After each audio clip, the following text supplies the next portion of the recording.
الحمد لله وكفى وسلام على عباده الذين اصطفى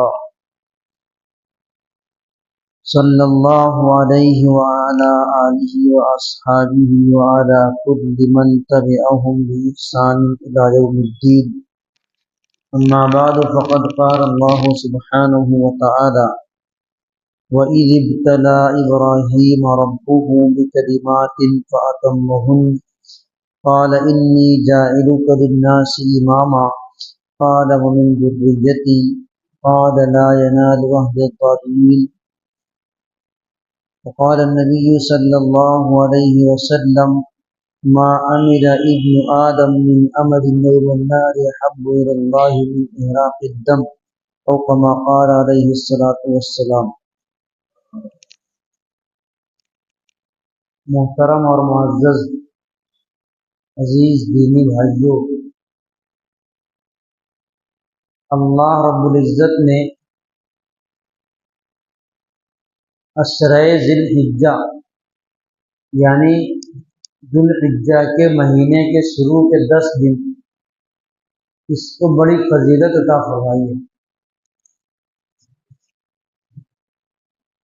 جیسے ہم لوگوں کے دنیاوی کاروبار کے لحاظ سے الگ الگ چیزوں کے سیزن ہوتے ہیں، کبھی آدمی کہتا ہے کہ پیاز کا سیزن چل رہا ہے، کبھی کہتا ہے کہ آم کا سیزن ہے، ایسے الگ الگ چیزوں کا سیزن ہوتا ہے۔ ایسے ہی بعض ایام ایسے ہیں جن کو نیکیوں کا سیزن کہہ سکتے ہیں، یہ نیکیوں کا موسم اور سیزن ہے۔ جیسے رمضان کا مہینہ ہوتا ہے تو نیکیوں کا موسم ہوتا ہے کہ آدمی جتنی چاہے نیکیاں بٹور لے۔ ایسے ہی یہ ذی الحجہ کے جو شروع کے 10 دن ہیں عشرۂ ذی الحجہ، اس کو بھی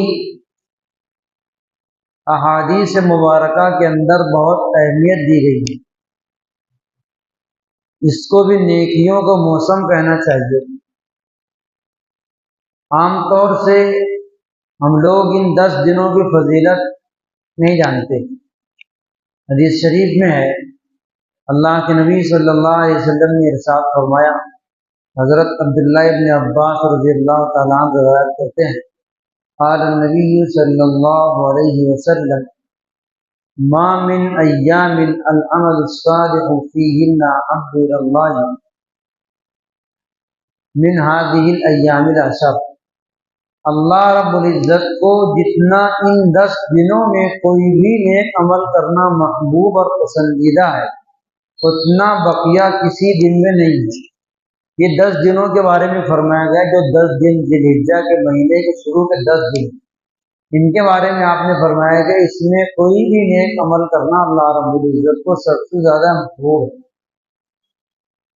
ترمذی شریف کی روایت میں ہے کہ اللہ کے نبی صلی اللہ علیہ وسلم نے فرمایا، ان 10 دنوں میں کوئی ایک روزہ رکھنا سال بھر روزہ رکھنے کے برابر ہے۔ یہ 10 دن ہے ذی الحجہ کے شروع کے، اس میں اگر کوئی شخص ایک روزہ رکھتا ہے تو سال بھر روزہ رکھنے کا ثواب کا حقدار ہوگا۔ اور اس کی راتوں میں عبادت کرنا شب قدر میں عبادت کرنے کی طرح ہے۔ یہ صحیح روایتیں ہیں۔ تو سب سے پہلی بات یہ ہے کہ ہم کو ان 10 دنوں کی قدر کرنا چاہیے نیکیوں کے حصول کے واسطے۔ نیکیوں کی قیمت اور اہمیت ہم کو ابھی سمجھ میں نہیں آئے گی، اس لیے کہ نیکیوں کا فائدہ ظاہر میں دکھتا نہیں ہے۔ ابھی کوئی عمل بتلایا جائے گا کہ اس عمل کو کر لو تو 10 نیکیاں ملیں گی، تو اس کو کوئی نہیں کرے گا۔ اور اگر ابھی کوئی کام ایسا بتلایا جائے کہ آپ انٹرنیٹ پہ ایسے کوئی کام کر لو 1000 روپے اکاؤنٹ میں آئیں گے، تو 10 لوگ اس کی کوشش کریں گے، تو نفع دکھ رہا ہے۔ آن لائن سب بہت سارا ہوتا ہے نا پیسہ وہ حاصل کرنے کا، تو اس میں اگر یہ کہا جائے کہ اس طرح کریں گے تو 1000 روپے اکاؤنٹ میں آئیں گے، تو ہر آدمی کوشش کرتا ہے۔ نیکیوں کی اہمیت ہم کو سمجھ میں آئے گی اس وقت جب ہم آخرت میں ہوں گے اور ایسا اعلان کیا جائے گا کہ تمہارے جنت میں داخلے کے لیے صرف ایک نیکی کم لگ رہی ہے، ایک نیکی کم ہے، اگر وہ ایک نیکی رہتی تو تم جنت کے داخلے کے مستحق ہوتے، تب ہم کو اس ایک نیکی کی اہمیت سمجھ میں آئے۔ تو نیکیوں کی اہمیت جانتے ہوئے ان 10 دنوں میں نیکیاں کرنا چاہیے، نیک اعمال کرنا چاہیے۔ ان ایام کے اندر اللہ رب العزت نے بہت ساری چیزیں بطور عبادت کے رکھ دی ہیں، اس میں ایک حج کی اہم عبادت ہے، وہ اسی مہینے میں ہے، اسی مہینے کے شروع کے 10 دنوں میں، اس کے ذریعے بھی اس کی وجہ سے بھی ان 10 دنوں کو فضیلت ہے۔ اور پھر سیدنا ابراہیم علیہ السلام سے متعلق بہت ساری چیزیں اس مہینے سے متعلق ہیں۔ ہم لوگوں کو حضرت ابراہیم علیہ السلام کی سیرت سے بھی واقف ہونا چاہیے۔ حضرت ابراہیم کی سیرت ہم کو بہت سارے سبق دیتی ہے، انبیاء کے اور صحابہ کے واقعات میں ہمارے لیے سیکھنے کا سبق ہوتا ہے کہ ہم اس میں سے سیکھیں ہمارے لیے کیا سبق ہے۔ حضرت ابراہیم علیہ السلام کو اللہ رب العزت نے بہت زیادہ آزمایا، بڑے بڑے کئی امتحانات ہوئے ان کے، اور ان امتحانات میں آزمانے کے بعد جب حضرت ابراہیم علیہ السلام کامیاب ہوئے تو ان کو امامت کا عہدہ دیا گیا کہ تم اب لوگوں کے امام اور مقتدا ہو۔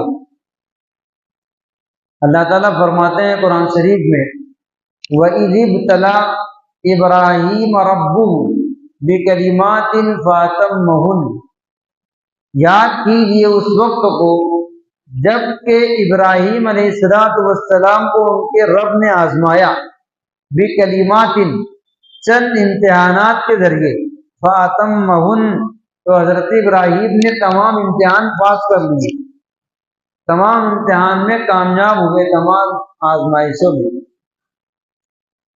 تو پھر اللہ تعالیٰ نے فرمایا انی جاعلک للناس اماما، اب میں تم کو لوگوں کے لیے امام بنانے والا ہوں۔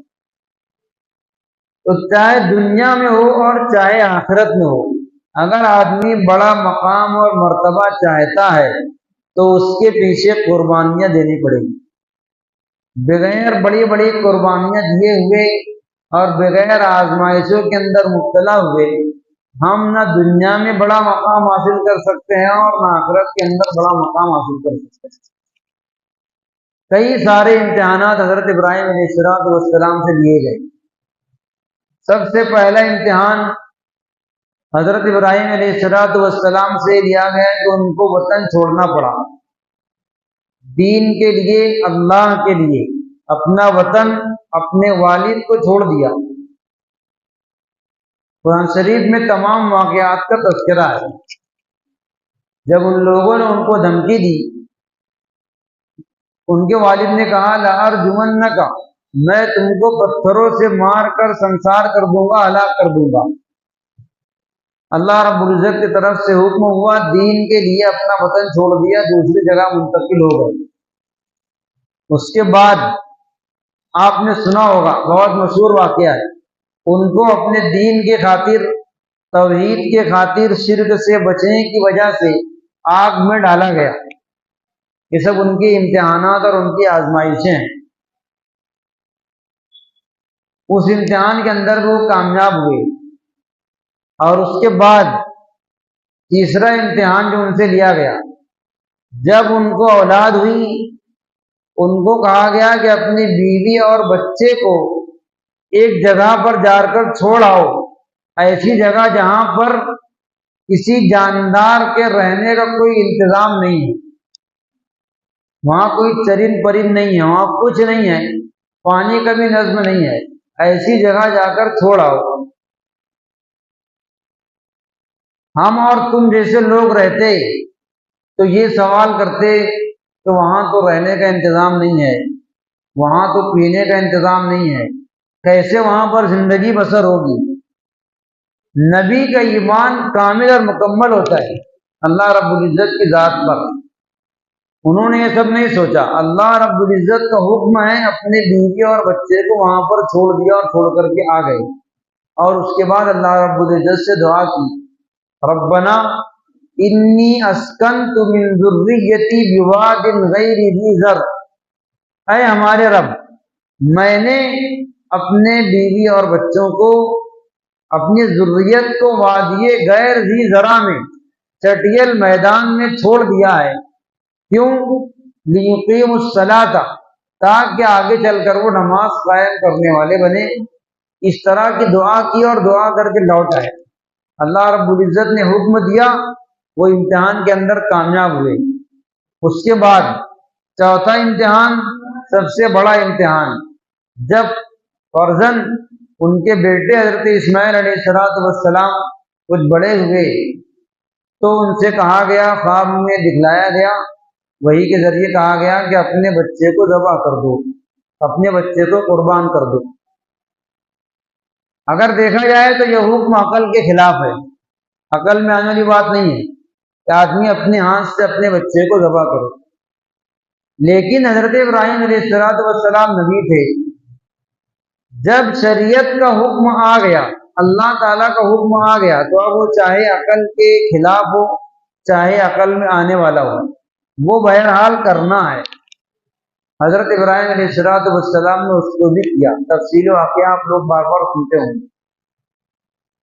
حضرت ابراہیم علیہ السلام نے تمام امتحانات اس طریقے سے مکمل کیے، اور پھر اللہ رب العزت نے ان کو امامت کا عہدہ عطا فرمایا، امامت کا منصب عطا فرمایا۔ قال انی جاعلک للناس اماما، کہ اب میں تم کو لوگوں کے لیے امام بنانے والا ہوں، لوگوں کے لیے مقتدا بنانے والا ہوں۔ ہم کو حضرت ابراہیم علیہ السلام کی اس پوری زندگی میں جو آپ کے امتحانات سے گزری، جو اسباق ملتے ہیں، جو سبق ملتا ہے، اس میں سب سے پہلی چیز یہ ہے کہ اللہ رب العزت کا جو بھی حکم ہم کو ملے اس کے وقت پر کر گزرنا چاہیے، چاہے آسان حکم ہو چاہے مشقتوں بھرا حکم ہو، اس کے لیے بہت قربانی دینا پڑے، بہرحال قربانیاں دے کر اس حکم پر عمل کرنا چاہیے۔ دنیا اور آخرت کے اندر بڑا مقام اور مرتبہ پانے کے لیے اپنے نفس کی، اپنی خواہشات کی قربانیاں دینا پڑے گی۔ حضرت ابراہیم علیہ السلام نے حکم پا کر اپنے بچے کے گلے پر چھری چلائی، چھری چلی نہیں، لیکن بہرحال جب انہوں نے چھری چلائی، اللہ رب العزت کا حکم پورا کیا۔ ہم کو اس سے سبق ملتا ہے کہ اپنی خواہشات نفس پر چھری چلائیں، جو ہمارے نفس میں، ہمارا نفس کہتا ہے، ہمارا دل کہتا ہے، ہم اس پر چھری چلائیں اور اپنی خواہشات کو ترک کریں، تبھی ہم کامیاب ہو سکتے ہیں۔ اور ہمارا حال یہ ہے کہ ہم ذرا بھی قربانی دینے کے لیے تیار نہیں ہیں۔ ایک چھوٹی سی مثال، فجر کی نماز میں اٹھنے کے لیے ہم کو کس چیز کی قربانی دینا پڑتی ہے؟ کس چیز کی قربانی لگتی؟ نیند کی۔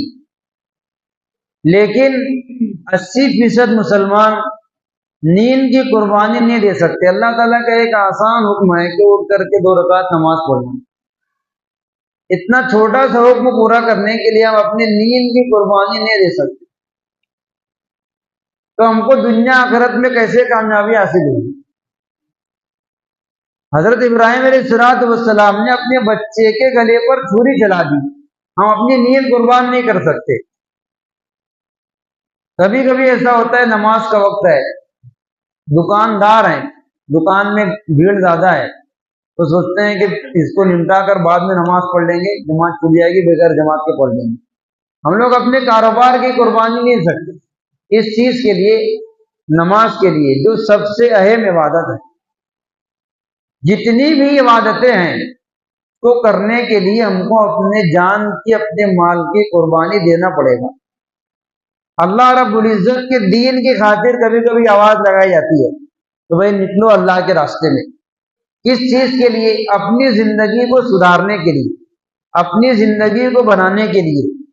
تو ہمارے سمجھ میں نہیں آتا کہ کاروبار کیسے چھوڑیں گے، گھر کیسے چھوڑیں گے، بیوی بچے کیسے چھوڑیں گے۔ حضرت ابراہیم علیہ السلام نے سب کچھ چھوڑ دیا اللہ کے دین کے خاطر۔ تو سب سے بڑا سبق جو ہم کو حضرت ابراہیم علیہ السلام کی زندگی سے ملتا ہے وہ یہی ہے کہ چاہے حکم ہمارے سمجھ میں آئے چاہے نہیں آئے، اس کا جو وقت ہے اس پر ہم کو عمل کرنا چاہیے، اس کو کر گزرنا چاہیے۔ اللہ رب العزت کی طرف سے ہم کو جو بھی حکم ملے۔ حضرت ابراہیم علیہ السلام نے قربانی کی، اپنے بچے کے گلے پر چھری چلائی۔ اللہ رب العزت نے ان کے اس عمل کو پسند کر کے، اس عمل کو قبول فرما کر ہمیشہ کے لیے جب تک دنیا رہے گی، جب بھی عید الاضحیٰ کا وقت آئے گا، اللہ رب العزت کی طرف سے مالداروں پر، مال والوں پر قربانی واجب کر دی گئی کہ ان کی وہ یاد تازہ رہے، ان کی وہ یاد تازہ رہے کہ حضرت ابراہیم علیہ السلام نے قربانی کی تھی۔ جس دن ہم لوگ قربانی کرتے ہیں بقرعید کے دن 10 ذی الحجہ کو، یوم النحر کو، اسی دن حضرت ابراہیم علیہ السلام نے اپنے بچے کے گلے پر چھری چلائی، اسی دن قربانی واجب کی گئی ہے۔ یہ کہہ دیا گیا کہ جو لوگ بھی صاحب استطاعت ہیں، جو لوگ بھی اپنے پاس مال رکھتے ہیں، صاحب نصاب ہیں، ان کو چاہیے کہ بقرعید کے موقع پر واجب قربانی کی ادائیگی کریں۔ قربانی کرنے پر اللہ کے نبی صلی اللہ علیہ وسلم نے بہت بڑا ثواب بھی بیان کیا ہے، اور اگر استطاعت ہونے کے باوجود کوئی شخص قربانی نہیں کرتا تو اس کے لیے آپ نے بڑی وعید بھی بیان فرمائی ہے۔ اب قربانی کا ایک ایسا عمل ہے جو ہماری عقل کے خلاف ہے کہ کیوں جانوروں کو ذبح کرنے کے لیے کہا جا رہا ہے؟ اتنے سارے جانور سال میں ایک مرتبہ بقرعید کے موقع پہ ذبح کیے جاتے، کیا وجہ ہے؟ کیا حضرت ابراہیم علیہ السلام نے بچے کو قربان کرنے کے وقت وجہ پوچھی تھی اللہ تعالیٰ سے کہ میں کیوں ذبح کروں بچے کو، میں کس وجہ سے آپ بچے کو ذبح کرنے کا حکم دے رہے ہیں؟ تو ہم کو چاہے سمجھ میں آئے چاہے نہیں آئے، اللہ رب العزت نے حکم دیا ہے کہ تم کو بقرعید کے موقع پر جانور قربان کرنا ہے، تو ہم کو اس پر عمل کرنا چاہیے۔ قربانی کے ان 3 دنوں میں اللہ رب العزت کو قربانی سے زیادہ محبوب کوئی بھی عمل نہیں ہے۔ چاہے ہم بڑی سے بڑی رقم صدقہ کر دیں، خیرات کر دیں، یا بہت زیادہ نوافل کا اہتمام کر لیں، لیکن ان 3 دنوں میں جتنا اللہ رب العزت کو خون بہانا محبوب ہے جانوروں کا قربانی کرنا، اتنا کوئی بھی عمل محبوب نہیں۔ حضرت عائشہ صدیقہ رضی اللہ تعالیٰ عنہ روایت کرتی ہیں، اللہ کے نبی صلی اللہ علیہ وسلم نے ارشاد فرمایا، ما عمل ابن آدم من عمل یوم النحر احب الی اللہ من احراق الدم۔ کوئی بھی انسان قربانی کے دن میں، یوم النحر میں، کوئی بھی عمل نہیں کر سکتا جو اللہ رب العزت کو محبوب ہو بنسبت اس کے کہ وہ قربانی کرے، خون بہائے۔ جو جانور تم قربانی کرو گے وہ اپنی تمام چیزوں کے ساتھ، اپنے بالوں کے ساتھ، اپنے کھروں کے ساتھ قیامت کے دن آئے گا، اور اللہ کے نبی صلی اللہ علیہ وسلم نے فرمایا کہ جانور کا خون زمین پر گرنے سے پہلے اللہ رب العزت کے یہاں پر مقبول ہو جاتا ہے۔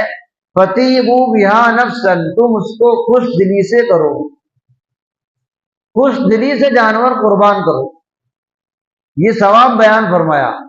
اور جو شخص قربانی نہ کرے اس کے لیے آپ صلی اللہ علیہ وسلم نے فرمایا، من وجد ساعتا ان یضحی فلم یضحی فلا یقربن مصلانا، جو شخص اس بات کی استطاعت رکھتا ہو کہ وہ قربانی کر سکتا ہے اور پھر بھی قربانی نہ کرے، تو اس کو چاہیے کہ وہ ہماری عیدگاہ کے قریب نہ آئے، وہ عیدگاہ میں آنے کا مستحق نہیں ہے شریعت کی نگاہ میں، جو استطاعت ہونے کے باوجود بھی قربانی نہ کرے۔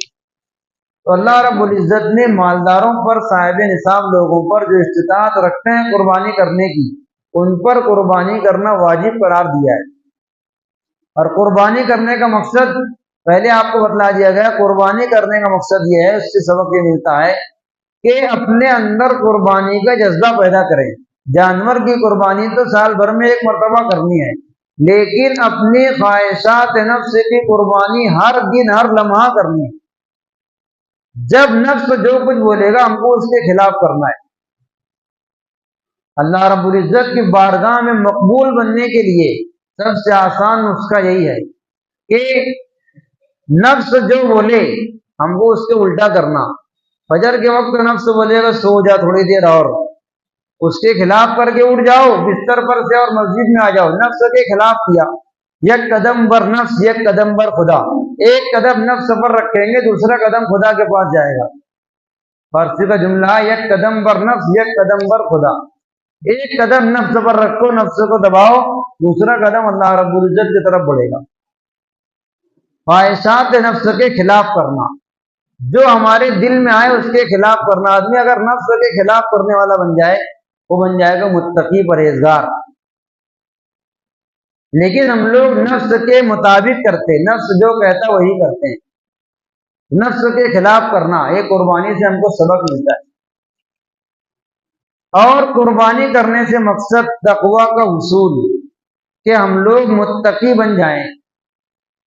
قرآن شریف میں اللہ تعالیٰ فرماتے ہیں لن ینال اللہ لحومها ولا دماؤها ولکن ینالہ التقوی منکم۔ قربانی جب تم کرو گے تو نہ اللہ رب العزت کے پاس جانور کا خون پہنچے گا اور نہ اس کا گوشت پہنچے گا، وہاں تو تمہارے دل کا تقوی پہنچے گا کہ تم قربانی کرنے میں کتنے مخلص ہو۔ اگر کوئی شخص قربانی کرے، خوب قربانی کرے جانوروں کی، لیکن اس کا مقصد بدل جائے، مقصد صحیح نہ ہو، مقصد یہ بنا لے کہ لوگ کہیں گے کہ اس نے تو بہت زیادہ قربانی کی ہے، کئی جانور ذبح کیے ہیں، یہ مقصد بنا لیا تو کتنی بھی قربانی کر لے اس کو ایک بھی ثواب نہیں ملے گا۔ انما الاعمال بالنیات، ثواب کا دار و مدار تو نیت پر ہے۔ آدمی جیسی نیت کرے گا اس کے اعتبار سے اس کو ثواب دیا جائے گا۔ قربانی اللہ رب العزت کی رضا کے واسطے کرے گا، اللہ رب العزت کو خوش کرنے کے واسطے کرے گا تو اللہ رب العزت کے یہاں مقبول ہوگی، تقوی کے حصول کا ذریعہ ہوگا۔ اور اگر لوگوں کو دکھانے کے لیے کرے گا، بہت سے دیکھیے آپ لوگ ویڈیو وغیرہ آتی ہے، کوئی بہت مہنگا بکرا ہوتا ہے، 25 لاکھ روپے کا 30 لاکھ روپے کا بکرا، ایک بکرا، لوگ اس کو کیوں خریدتے ہیں؟ یہی نام کے واسطے، دکھاوے کے واسطے۔ مقصد اس میں نیکی کا اصول نہیں ہے، مقصد صرف اور صرف یہ ہے کہ لوگ کہیں کہ اتنا مہنگا جانور قربانی کیا ہے۔ مقصد اگر بدل جائے گا تو سب کچھ بدل جائے گا۔ فقہ میں ایک قاعدہ بیان کرتے ہیں الامور بمقاصدہا، تمام امور کا اعتبار ان کے مقصد سے ہوتا ہے۔ آدمی مقصد بدل دے گا سب کچھ بدل جائے گا۔ مثال کے طور پر ایک آدمی انگور کا باغیچہ لگاتا ہے، اس کا مقصد یہ ہے کہ بھائی انگور ہو جائے گا، بیچیں گے، مال حاصل ہوگا، کھائیں گے، یہ مقصد ہے۔ اس کے لیے انگور کا باغیچہ لگانا درست ہے، جائز ہے، مقصد اس کا اچھا ہے۔ ایک آدمی یہ نیت کر کے انگور کا باغیچہ لگا رہا ہے کہ میں انگور کا باغیچہ لگاؤں گا، انگور ہوں گے، اس کے ذریعے سے اس کو فروخت تو کریں گے، لوگ اس سے شراب بنائیں گے، شراب پیئیں گے، یہ مقصد بنا کر کے باغیچہ لگا رہا ہے۔ اس کے لیے انگور کا باغیچہ لگانا ہی صحیح نہیں، جائز نہیں، پورا مال اس کا حرام ہو جائے گا۔ مقصد بدلے گا تو سب کچھ بدل جائے گا۔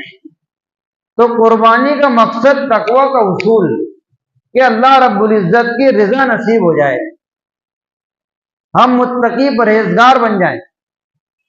تمام چیزوں کا حاصل، جتنی بھی چیزیں ہم لوگ کرتے ہیں، نماز پڑھتے ہیں، روزہ رکھتے ہیں، زکوٰۃ دیتے ہیں، اچھے اخلاق سے پیش آتے ہیں، گناہوں سے بچتے ہیں، سب چیزوں کا حاصل جو وہ تقوی ہے۔ جب تک تقوی زندگی میں نہیں آئے گا ہم کسی چیز کے اندر کامل نہیں بن سکتے۔ اور تقوی کسے کہتے ہیں؟ تقوی کا مطلب یہ ہے کہ اللہ رب العزت نے جن جن چیزوں کا حکم دیا ہے اس پر عمل کریں، اور جن جن چیزوں سے اللہ رب العزت نے منع کیا ہے اس سے رک جائیں، یہ تقوی کا حاصل ہے۔ تو اپنے اندر قربانی کا جذبہ پیدا کرنا، حضرت ابراہیم علیہ السلام کی پوری سیرت سے ہم کو جو چیز سمجھ میں آتی ہے، قربانی کا جذبہ پیدا کرنا، اور ہر کام میں مقصد اللہ رب العزت کی رضا۔ اللہ رب العزت کی رضا جس چیز میں حاصل ہوگی اس چیز پر عمل کرنا، چاہے ہمارے سمجھ میں آئے چاہے ہمارے سمجھ میں نہ آئے۔ احمد ابن اسقاف دمشقی رحمۃ اللہ علیہ ایک بہت بڑے بزرگ گزرے ہیں، فضائل صدقات میں ان کا واقعہ لکھا ہے۔ انہوں نے حج کرنے کی خاطر ایک لمبے عرصے سے خطیر بڑی رقم جمع فرمائی تھی حج کرنے کی غرض سے۔ حج کی مکمل تیاری ہو جانے کے بعد 2-4 روز پہلے اپنے بچے کو پڑوس کے گھر میں کسی کام سے بھیجا۔ تھوڑی دیر کے بعد بچہ روتا ہوا گھر سے وہاں سے واپس آیا تو احمد بن اسقاف نے اپنے بچے سے پوچھا کیوں روتے ہو، کیا ہوا؟ تو کہا کہ میں پڑوس میں گیا تھا، وہاں پر پڑوس کے لوگ گوشت روٹی کھا رہے ہیں، مجھ کو پوچھا بھی نہیں ایک بار، میں بھوکا تھا، وہ لوگ گوشت روٹی کھا رہے ہیں، میں اس لیے روتا ہوا واپس آ گیا۔ احمد بن اسقاف رحمۃ اللہ علیہ گئے بازو پڑوس کے گھر میں اور کہا کیا تم لوگوں نے پڑوس ہونے کا اور ہمسایہ ہونے کا یہی حق ادا فرمایا؟ کیا تم نے حدیث میں یہی پڑھا پڑوسیوں کا کہ اگر پڑوسی کا بچہ بھی تمہارے گھر میں آئے اور تم گوشت روٹی کھا رہے تو تم اس کو پوچھ نہیں سکتے، جو بھی ان کو بولنا تھا بولے۔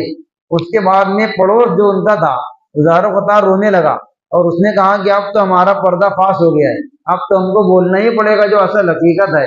اور کہا کہ احمد بن اسقاف ایسا ہے کہ 4-5 روز ہو گئے تھے ہمارے گھر میں کھانے کے لیے کچھ نہیں تھا، گھر میں فقر و فاقہ ہو رہا تھا۔ نوبت اس حد تک پہنچ گئی کہ میں گیا جنگل میں اور وہاں جانے کے بعد دیکھا ایک بکری مردہ پڑی ہوئی ہے، میں نے اس مردہ بکری سے تھوڑا سا گوشت نکال کر کے لایا ہے اور اپنے بچوں کو پکا کر کے وہ ہم لوگ وہی کھا رہے تھے، تو ہم لوگ تو ایسی حالت میں پہنچ گئے کہ ہمارے لیے مردہ بھی حلال ہے اور تمہارے بچے کے واسطے وہ صحیح نہیں تھا، اس لیے ہم نے آپ کے بچے کو دیا نہیں۔ جب یہ بات سنا احمد بن اسقاف رحمۃ اللہ علیہ نے تو وہ خود رونے لگے اور اپنے اوپر افسوس کرنے لگے کہ افسوس کہ احمد تیرے گھر میں درہم اور دینار کا ڈھیر لگا ہوا ہے اور تو حج کی تیاری کر رہا، تیرے پڑوس میں یار ہے تو اس کو خبر نہیں۔ اپنے گھر گئے اور گھر جا کر جو بھی درہم دینار جمع کیے تھے لا کر کے پڑوس کو دیے کہ لو اپنے کھانے کا انتظام کرو۔ اب ان کے سامنے 2 چیزیں تھیں، ایک تو یہ تھا کہ یہ حج کرنے جاتے، وہ بھی بہت بڑی عبادت ہے، اور ایک یہ تھا کہ وہ اپنے مال پڑوسی کو دیتے تاکہ پڑوسی کے کھانے پینے کا انتظام ہو سکے۔ انہوں نے سمجھا کہ وقت کی ضرورت، اس وقت اللہ رب العزت کی رضا اسی میں حاصل ہو سکتی ہے کہ میں پڑوس کے لیے کھانے کا نظم کروں، وہ اس کا انتظام کر دی، اس سال حج کے واسطے نہیں گئے۔ پھر کیا ہوا، حج کے موقع پر میدان عرفات میں حضرت ذوالنون مصری رحمۃ اللہ علیہ وہ اس موقع پر حج کرنے گئے تھے، انہوں نے ایک آواز سنی کانوں کے اندر، پہاڑ پر سے آواز آ رہی ہے کہ اے ذوالنون مصری یہ سن لو کہ احمد ابن اسقاف دمشقی وہ حج کے لیے آنا چاہتے تھے، حج کی نیت کر کے انہوں نے کافی خطیر رقم جمع کی تھی، لیکن اس وجہ سے وہ نہیں آ پائے، ہم نے ان کو حج اکبر کا ثواب عطا فرمایا اور ان کی برکت سے بہت سے ایسے لوگوں کا حج قبول کیا جن کا حج قبول نہیں ہونے والا تھا۔ حضرت ذوالنون مصری حج سے فارغ ہو کر فوراً دمشق پہنچے اور آ کر کے احمد بن اسقاف سے ملاقات کی اور کہا کہ کیا وجہ ہے کہ ہم نے ایسی آواز سنی ہے کہ آپ حج کو گئے بھی نہیں، آپ کو حج اکبر کا ثواب عطا کیا گیا اور آپ کی برکت سے تمام لوگوں کا حج قبول کیا گیا۔